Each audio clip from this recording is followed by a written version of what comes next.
ये कहानी जन्म लेती है एक छोटे से गांव में जो उत्तराखंड की पहाड़ियों पर बसा हुआ है।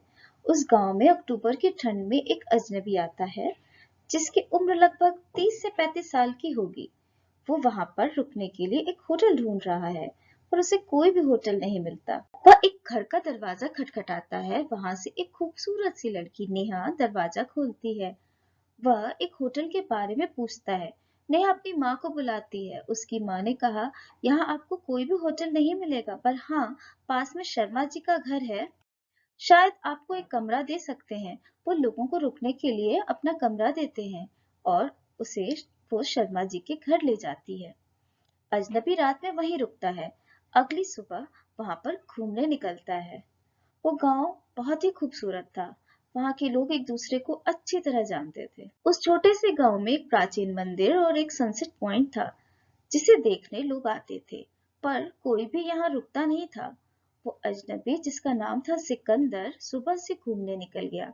गांव के सभी लोग उसकी बड़ी सी गाड़ी, उसके रूप, रंग, कद काठी से बहुत प्रभावित हुए। इनमें ज्यादातर लड़कियां थीं।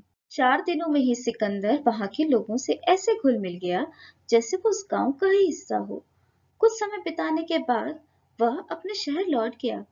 3 महीनों बाद वो वापस गांव आता है। गांव वाले उसका खुले दिल से स्वागत करते हैं। सिकंदर वहां के लोगों से कहता है कि वो यहाँ एक घर खरीदना चाहता है। सबने कहा, यहाँ के ज्यादातर लोग तो शहर जाकर बस गए हैं क्योंकि यहाँ पे कोई काम नहीं है। तुम यहाँ क्या करोगे रहकर? उसने कहा कि ये गांव मुझे बहुत पसंद आ गया है, मैं यहीं रहना चाहता हूँ। गांव में एक बड़ी हवेली थी जहाँ के सभी लोग शहर चले गए थे। उस हवेली को सिकंदर ने खरीद लिया।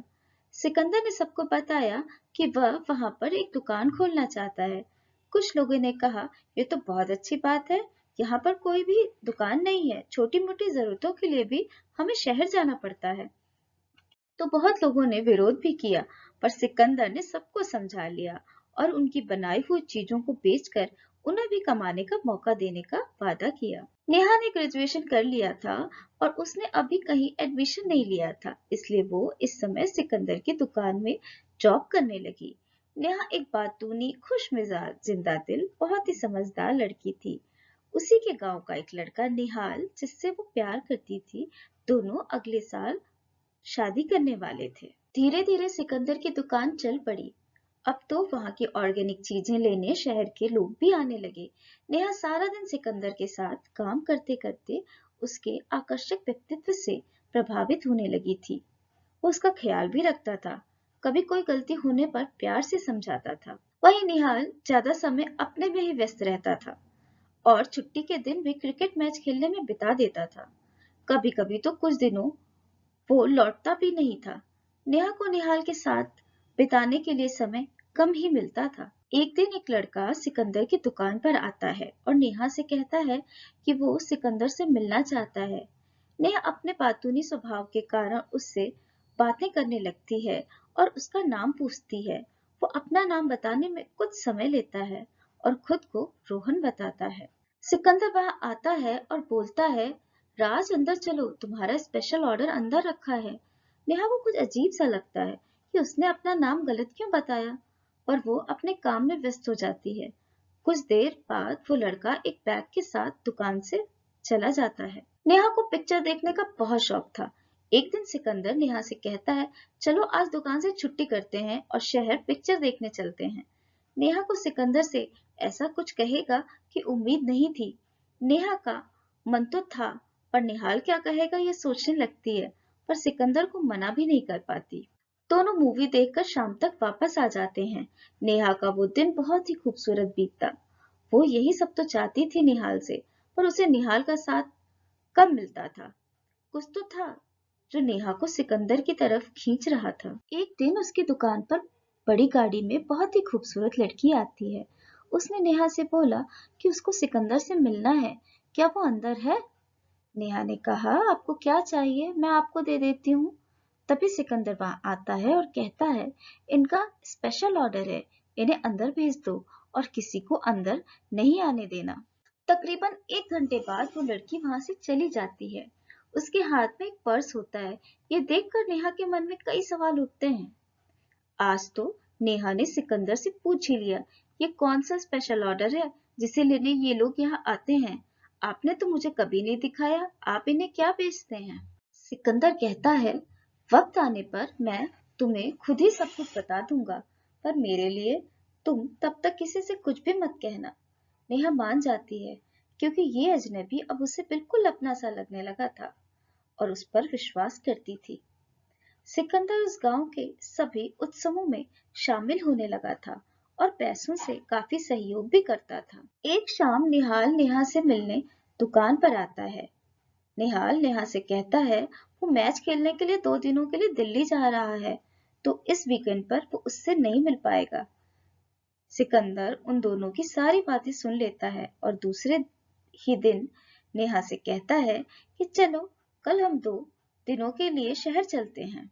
दुकान का कुछ सामान खरीदना है, वहां मॉल में सेल चल रही है, तुम शॉपिंग कर लेना और पिक्चर भी देख लेंगे। पर नेहा कहती है कि अगर निहाल को पता चला तो वो बहुत गुस्सा करेगा। सिकंदर कहता है, उसे तो पता भी नहीं चलेगा, वो तो खुद ही उस समय दिल्ली गया होगा। नेहा अपने आप को रोक नहीं पाती है, उसे सिकंदर का साथ अच्छा लगता है। नेहा अपनी माँ को बता के चली जाती है। रास्ते भर उसके मन में एक अजीब सी कश्मकश चल रही होती है कि क्या वो निहाल के साथ गलत कर रही है? क्या उसके मन में सिकंदर के लिए सिर्फ आकर्षण है? क्या सिकंदर के मन में भी मेरे लिए कुछ है? हम दोनों की उम्र में भी बहुत अंतर है। यही सोचते हुए उसका सारा रास्ता गुजर जाता है। शहर में वो एक होटल में रुकते हैं। सारा दिन दोनों शॉपिंग करते हैं, पिक्चर देखते हैं। एक खूबसूरत सी जगह पर दोनों लंच करते हैं। नेहा को सब कुछ सपनों की तरह लग रहा होता है। उसने पहले कभी ऐसा अनुभव नहीं किया था। रात को जब वो होटल पहुंचते हैं तो वहां पर एक व्यक्ति सिकंदर का इंतजार कर रहा होता है और उसे भी एक स्पेशल ऑर्डर चाहिए था। नेहा सोचती है, यहाँ भी, पर अपने कमरे में चली जाती है। थोड़ी देर के बाद वो अपने कमरे की खिड़की से देखती है कि वो व्यक्ति भी एक बैग के साथ होटल से बाहर जा रहा होता है। उसके मन में बुरी तरह से शक बैठ जाता है कि कुछ तो गड़बड़ है। सिकंदर ने नेहा को खिड़की पर देख लिया होता है। दूसरे दिन सिकंदर नेहा से कहता है कि वो उससे प्यार करता है और शादी करना चाहता है। नेहा कहती है, आपको तो पता है मेरी शादी निहाल से तय हो चुकी है। सिकंदर उसे समझाता है कि मैं वो सब कुछ दे सकता हूँ जो निहाल कभी भी नहीं दे पाएगा, और तुम्हें भी पता है कि तुम मुझे मन ही मन पसंद करने लगी हो। नेहा कोई जवाब नहीं देती। दोनों घर वापस लौट आते हैं। वहां से आने के बाद नेहा बहुत शांत रहने लगी थी। इधर सिकंदर भी परेशान और उखड़ा उखड़ा रहता था।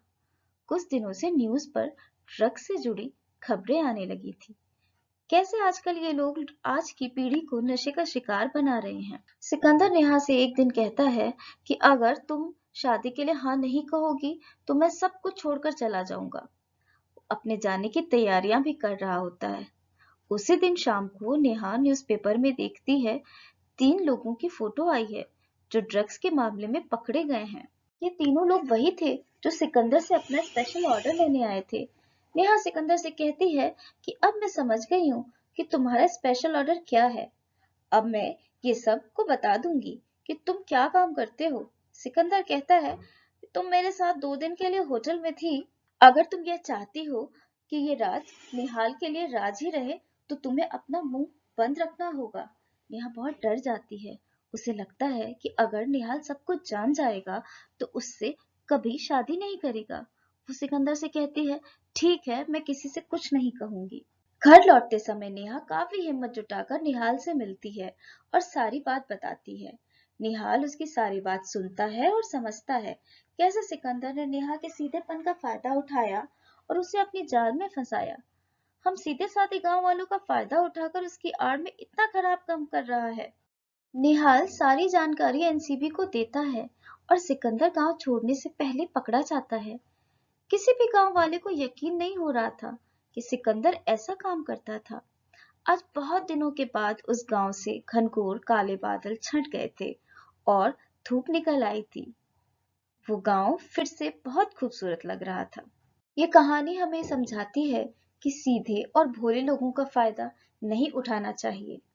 पर एक लाइन उन लोगों के लिए भी, जरूरत से ज्यादा अच्छे बनोगे तो जरूरत से ज्यादा इस्तेमाल किए जाओगे। अगर आपको यह कहानी अच्छी लगी हो तो इसको लाइक करें, शेयर करें और ऐसी ही कहानियों को सुनने के लिए सब्सक्राइब करें हमारे YouTube चैनल स्टोरी तेरी मेरी। धन्यवाद।